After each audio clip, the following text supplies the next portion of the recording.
Hello, my name is Frank Lavinia. You can catch me at the following URLs. My social media ID on most platforms is at Frank Dakes Data. You can check me out on franksworld.com, datadriven.tv, and Impact Quantum. Today is a bit of a different type of, high impact Tuesday. Last week I was out on vacation, the Outer Banks, gorgeous.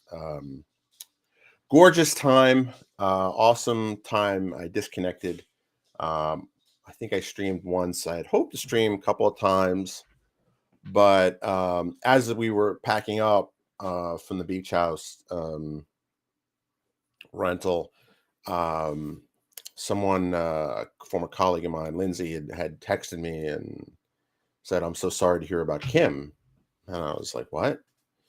Um, and then I called her immediately, like, well, like what happened? And then she told me that her fiance, not Lindsay's fiance, Kim Schmidt, passed away. Kim's fiance had posted kind of that she had died um, September 1st, I think it was. So this was like a day later that he posted it, and um, she she passed away, as he said, peacefully after a medical procedure had gone wrong. Um, it is with a heavy heart. I found out. I was just shocked. Like I had to sit down because I just couldn't handle it. Because Kim was a former business partner, a mentor to me and a lot of people, and a good friend. I mean, she and I had she had founded Data Leader, but I kind of came in and we got it moving. Um, and you really know someone when you start a business together. You really get to know someone, and we used to work together at Microsoft. We reconnected a few years later, and she was a good mentor, a good friend, an excellent person, just all around. When I transitioned into data and analytics, she was a key kind of resource for that. And, you know, um, oh, I have a comment from a LinkedIn. I think I know. I think I know who that is, but if you could tell me who you are, because the system is doing that thing again where it's not always telling me who the LinkedIn commenter was. So Kim and you started together at the Microsoft Store 2009. That's cool. Kim was awesome. Oh, thanks. Thanks, Scott. Thanks, Scott. Kim was an awesome person. Kim and I knew each other even before I worked in Microsoft, at least. She was a major driving force of the Silverlight user group in LA. Her and Victor Gradasso. And, thank you, Scott. Thank you, Scott. Oh, Brandon. How's it going, Brandon? So I heard the news, and I just wanted to say, Kim was a good person, and what's interesting to see is that she wasn't just that way with me. She was a mentor, and uh, she uh, she either founded or co-founded DigiGirls. I'm not exactly sure. She loved that. DigiGirls was a program I think started through Microsoft, to help young girls in middle school, I think, age get into coding and STEM fields. She she most recently worked at AWS. She joined AWS, I want to say sometime in 2020, and she kept trying to recruit me to her team. Um, so almost had a chance to work with her again.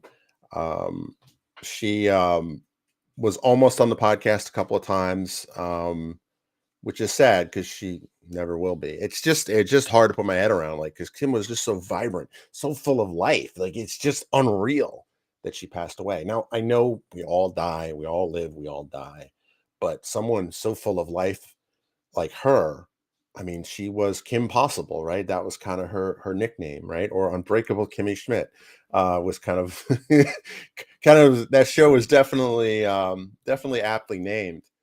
Um, you know, thank you, Thomas.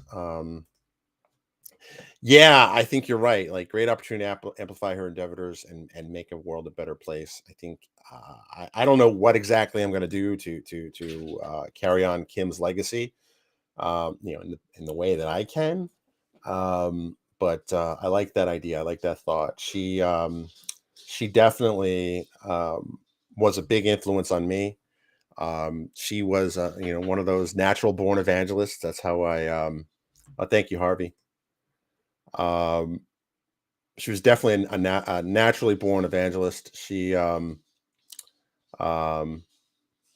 thanks, Rodney.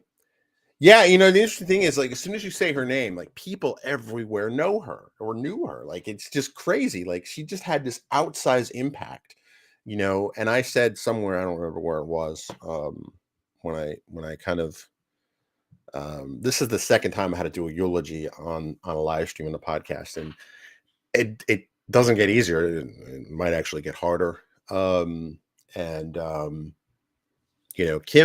had an outsized impact on a lot of people. She inspired a lot of people.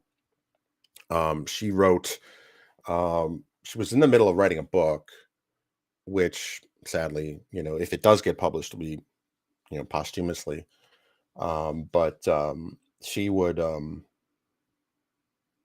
She was writing a really kind of the anthology of AWS analytics services. She actually was working at AWS. She was in their training and certification division, where that was naturally her, right? She worked in part of a program, as I understand it, was they would hire. It was kind of like their college hire program, and they would put them through this, like, 6 month or 18-month intensive. I think it was like a 6-month program where they would just take them and, like, get them certified in every possible AWS certification. She shined at that, right? That was her jam, like, sharing her passion and wisdom and excitement for AI and data analytics, and technology in general, right? With the next generation. I'm sure that she inspired a bunch of people. That's my dogs running around in the background, if you hear them. So it's just definitely, it's just shocking. Like, someone so vibrant. Like, she wasn't just a person. She wasn't just, a leader. She was a force of nature. Like, you just, don't, she was one of those people that, just kept coming back. She really was unbreakable. Like, it's just so sad to see her go. And when you look at the posts on Facebook or anywhere that anyone's found out that she died, it's just, first there's the shock. Like, Kim could not die. Now, I know she had some health issues. She had a traumatic brain injury of late, but she was bouncing back from that. Like, it was just crazy. Like, and like Brendan said, like, and Rodney, right? You worked with her. All these people knew her. Like, she was just a force of nature. And we were talking. Kim and I were talking about 2 weeks ago, I think. She We were talking about metaverse type stuff. She was getting into the metaverse and kind of web 3.0, and um she was an inspiration. Like, she was always moving. And the concussion did kind of slow her down a bit, but she was bouncing back. Like, she was actually talking about moving to Northern Virginia. And we were gonna, she was probably gonna crash with us for a while. um, and we were going to go help her house hunt or apartment hunt. It's just sad. Like, I just, like, even my wife last night, every time I try not to think about it, which I guess is kind of this weird thing of grief, right?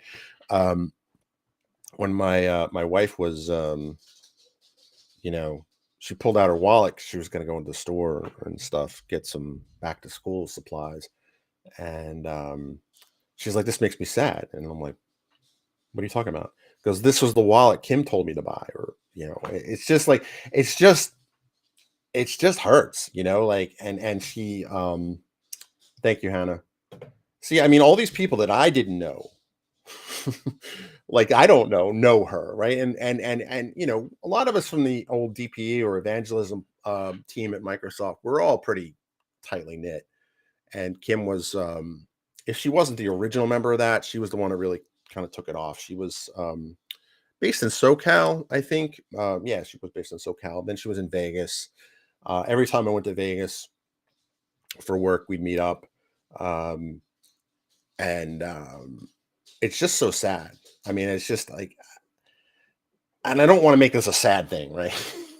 But like Thomas said, like, it's an opportunity to amplify her endeavors, right?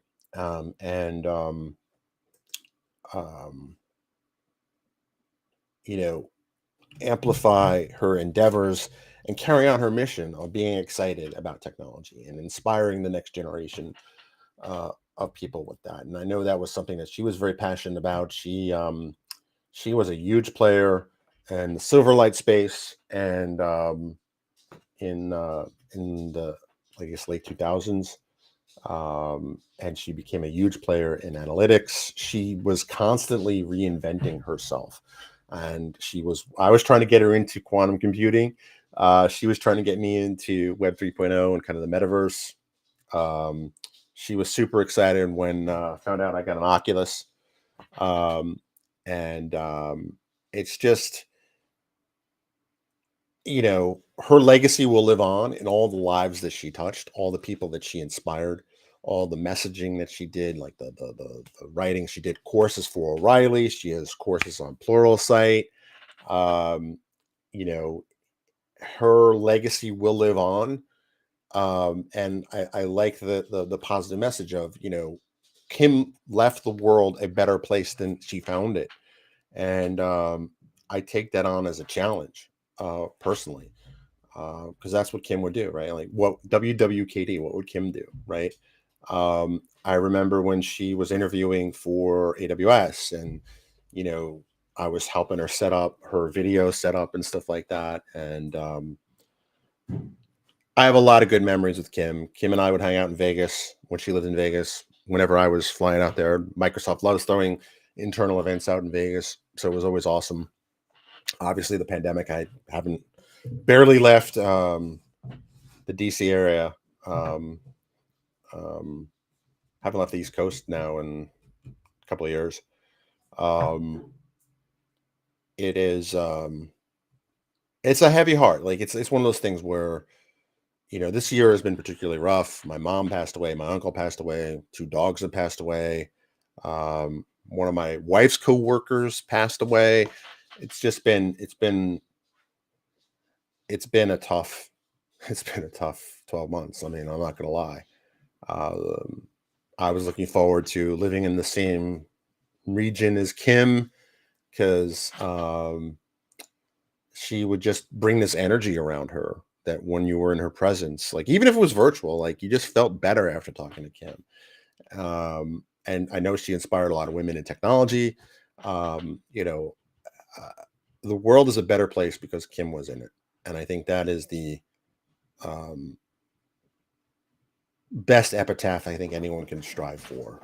So I'm gonna do my part. I owe to carry on her legacy. She had such a big legacy; no one person could do it. But I ask that anyone that Kim, whose life was touched by Kim and her enthusiasm and her energy and her passion, to just pick up a little bit of that and spread it on forward, because that's what Kim would want. And hopefully this will be the last eulogy I have to. Well, it won't never really be the last one, but it never gets easy. But I guess that's the price of living, is dealing with death. I mean, it's just sad. Um, it's weird how, like, all these things, like, I was remind me, like, my wife and her purse, or her wallet that she got was based on something Kim had told her. And like all these little things, like, even I was looking through my OneDrive folder today, right? And I had the rough draft that she wrote of her book. I was like, oh, I saw that folder, and I was like, it's just, um, I mean, you really know someone when you start a business, when you try to run a business with someone. Um, and Kim was awesome. I will do my part to carry on her legacy, and I ask you that if she touched your life in any way, to help continue that, right? Bring the energy, the passion for life with you. And with that, I'm going to end the stream because there's not much else I can say because she was just an awesome human being. And carry on your lives and remember, the future's not guaranteed, right? I did not ever expect Kim to die. Like, I mean, obviously we all die at some point, but she was such a force of nature. I figured she'd outlive us all. And if there's anything this last year has taught me is, don't take anything for granted. Thanks, Thomas. Thanks for joining everyone live who commented. Hannah, Rodney, Brendan, Thomas, and somebody on Twitch, Diggs. I don't know who you are, but hope you have a good day, Diggs. And